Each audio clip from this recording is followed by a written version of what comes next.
Welcome back, everyone. In this video, I'll be continuing the lecture for the substitution method. For number 2 here, we have a slightly more complicated problem. It says evaluate the following indefinite integral. Use C for the constant of integration. All right, so we want to do this integral, and a couple things that I would remind you is that you kind of want to go through the rules you have in your head. And one of the rules that it's kind of gets knocked out and we didn't specify in the first example is we don't have a multiplication rule. So we had to get rid of this somehow. And then this one, we didn't really have a division rule. So I had to set u equal to something, either on the top or bottom, and hope that it cancels out. Well, I want to do the same thing here. In the first one, I pretty much set u equal to the inside because it looked like the inside of a power. Now that doesn't always necessarily work. Maybe u equals ln of x all to the 5th power would have been a better choice for something else. But we pretty much knew that this would work because it had to be something with ln of x as u, and at the end of the day, we only had x in the bottom. So the derivative being 1 over x helped us. Well, this one is set up a little bit differently, but you still want to think about it the same way. You want to think about what would happen if I let u equal to this top sine of 2x. Now there's not really an quote unquote inside of this, but maybe setting u equal to sine of 2x would help us when we compute the derivative. Now one thing you should think about here is that doing the derivative of sine of 2x won't get you back anything with this 9. So this 9 is actually going to be a big problem if you try to make u equals this. Now this might also be a problem, but there's no way you're going to do the derivative of this and ever get a 9 out. So a better choice would be actually setting u equal to the entire denominator. And the reason why you want the entire denominator and not just this cosine of x or cosine squared of x, well, cosine of x by itself isn't good enough because the derivative of cosine of x is negative sine of x, and we have a 2 inside there, so that's not helpful. So we should use a little bit more, but you don't really want this you don't really want a plus or minus in the denominator. So kind of a good default, and you'll see why as we go through, is that setting u equal to 9 plus cosine squared of x is almost always a good idea.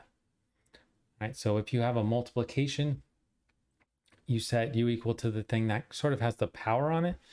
If you have a division, and you don't really have a natural log, which we don't here, you really want to set u equal to the denominator or parts of the denominator. Now there are some extreme examples, of course, but when we go through and compute du, you'll see really how it's going to come together. So let's go ahead and compute du. The derivative of 9 is 0.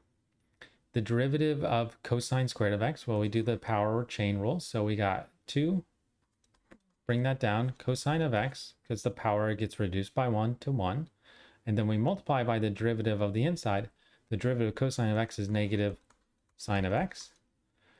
And then dx. Well, the reason why this problem is a little bit harder than the rest is because this doesn't really look like the other part. So the goal would be to have du equals something times dx, and then that something is sort of the other part. So u was this, we want this to be inside the du. Well, luckily for us it is, we just have to know the trig identity. And this is one of the few trig identities. Pythagorean theorem, the double angle ones, and the power reducing identities are really the main trig identities you should be at least exposed to. And I'll just write it on the side here. The identity for sine of 2x is 2 sine of x times cosine of x. Well, think about what this is saying. Right here in this formula, we have exactly this except a negative sign. We have 2 times sine of x times cosine of x. We just have a negative sign here.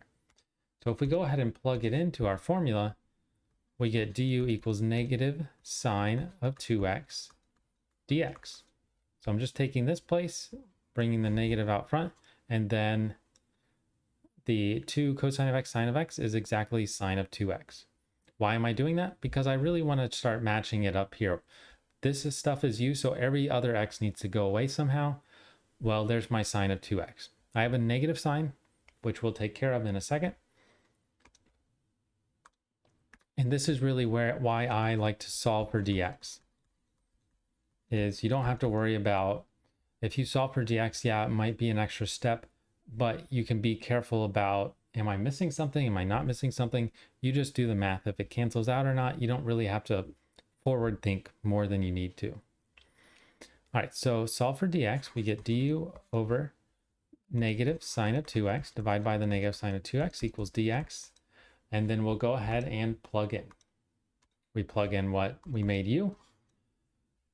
We plug in what dx is. So remember, when we do this, the whole denominator is what we made u. And then sine of 2x, we know that's going to be something that hopefully cancels when we plug in what dx is, but we don't officially know that yet. And then dx is equal to du over a negative sine of 2x. Right? And can't repeat enough. As long as you get all the x things to cancel out, which we do, the sine of 2x's cancel out, then you did it right. One thing I would do here for this problem is go ahead and move this negative sign out front.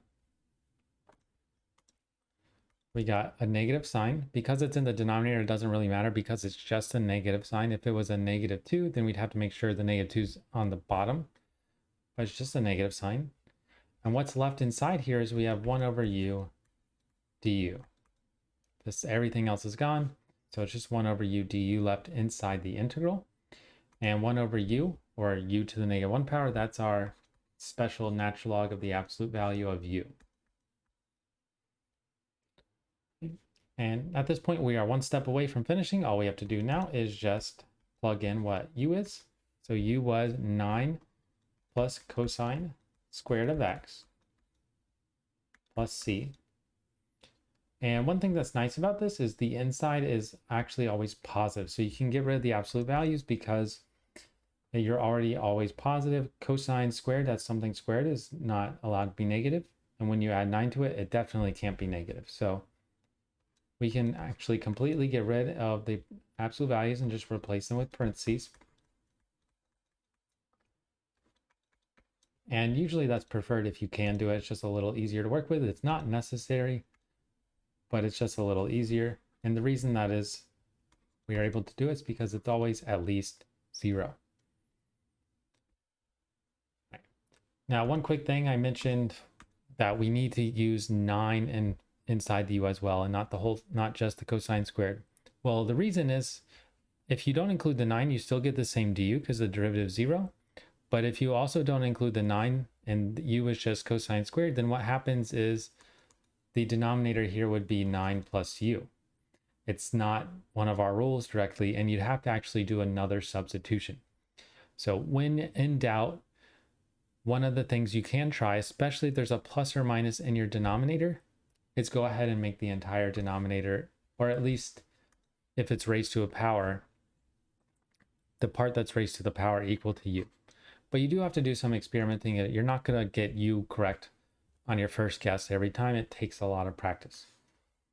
The one thing is that, oops, I should box in the negative sign there, but the one thing that you should hopefully realize, and maybe as you go through the problems you definitely will realize, is being good at derivatives will help you a lot, because when you compute this du, if you see whatever's left, whatever you didn't plug in for u, sort of pop out, then you're on the right track.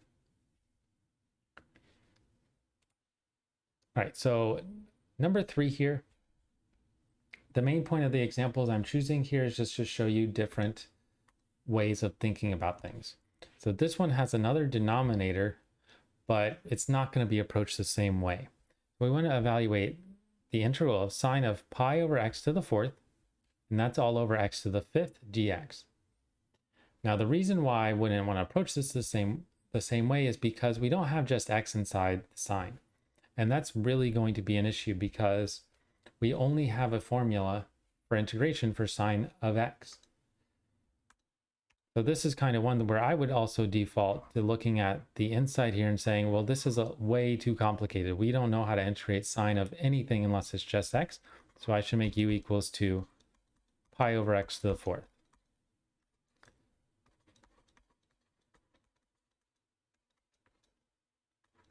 So really, we really would want sine of x. We just don't want to reuse the x, so we use the letter u for our substitution, and really it's going to be sine of u. Now that's also very helpful because when we do the derivative, let's see what happens. The derivative, we want to do d over dx of pi over x to the fourth. Now we should be pretty good at this point to know that we should not leave it like this and do the quotient rule for this derivative. We should bring the x to the fourth to the top and make it x to the negative 4. So we got pi times x to the negative 4. And then we can use the power rule. We have our pi in front.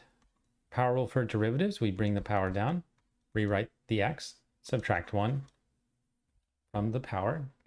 And because we're computing the differential here, we get a dx. Now it's up to you, but I would highly recommend simplifying this because what you're going to have to do, or what we have been doing, is solving for dx anyway. So something with a negative exponent is just kind of ugly. On the top, we have pi times negative 4, or negative 4 pi over x to the fifth dx. All right, so let's go ahead and solve this for dx. You can do that by multiplying by the reciprocal here. X to the fifth over negative 4 pi. Now where you put the negative sign is up to you. I'll just put it in the middle right there. And we want to do that to both sides. But we do definitely need to multiply by the reciprocal here. So everything goes away. And we have dx equals negative x to the fifth over 4 pi times du. And when we did the derivative here, we had x to the negative fifth, which is the same thing as having x to the fifth on the bottom. And you'll notice we have an x to the fifth on bottom here. So everything should work out for us very well. Once again, really the same steps to go through. And what we have here, we have sine of u, because we made the inside u, over x to the fifth. We hope that goes away when we plug in what dx is, which is negative x to the fifth over 4 pi du. And you should look at this and say, oh yes, this does work. All the x's do go away. Perfect. Well, let's go ahead and bring out the numbers. We have a negative 1 on the top and a 4 pi on the bottom. And what are you left integrating? We only have to integrate sine of u du. Everything else is either been able to take out or cancel out. And then we can integrate. So negative 1 over 4 pi. The antiderivative or integral of sine of u is negative cosine of u plus c. Now you don't need to distribute this to the plus c because it's just a number at the end. Whether you multiply it by something or not, it's still just a number. But you can simplify the double negatives here to pluses. So we've got 1 over 4 pi times cosine of u plus c. And then the last step, we want to make sure we finish up. We started with x's, we need to end with x's. So we plug in what u is. U is pi over x to the fourth. We get 1 over 4 pi times cosine of pi over x to the fourth plus c. Okay. All right, so ultimately it just takes a lot of practice when you're doing the substitution method. What you're really going for is trying to identify really, okay, I'm looking at something here, something's wrong. What's wrong here? Well, I can't use my formula because I don't have just x inside sine. What's wrong in the previous one? Well, a lot's wrong here, but the main problem with this one is I have a plus or a minus in the denominator. What's wrong with the first one? Well, it's pretty much we don't have an integral formula for the natural log, so I had to make u equals to the natural log of some sort.